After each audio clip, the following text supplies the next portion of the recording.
Candidat à la présidentielle de février 2024, Ousmane Sonko, âgé de 49 ans et maire de Ziguinchor dans le sud du pays, accuse le pouvoir exécutif sénégalais de vouloir l'exclure du scrutin par des procédures judiciaires. L'opposant a annoncé la reprise de sa grève de la faim en solidarité à ses partisans détenus. En réalité, la grève de la faim constitue un énorme coup de communication parce qu'il va mettre en exergue l'injustice dont il est victime, mais aussi l'injustice dont sont victimes la plupart de ces lieutenants qui sont en prison et qui sont considérés comme des détenus politiques.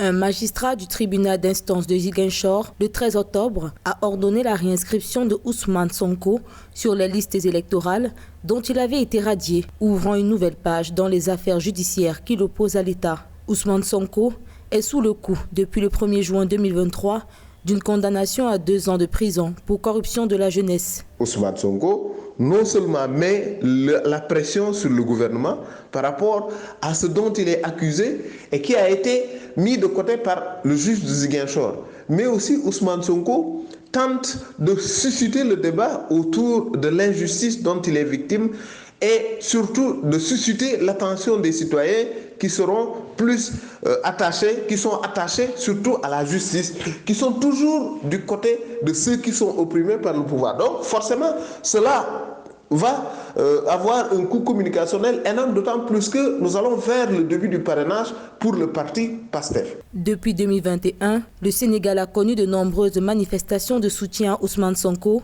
qui ont fait des dizaines de morts. Malgré ses problèmes judiciaires, il est resté chef du parti PASTEF, dissous par le gouvernement sénégalais le 31 juillet. Ousmane Sonko s'opposait en rival au président de la République Macky Sall, qui a décidé de ne pas briguer un 3e mandat.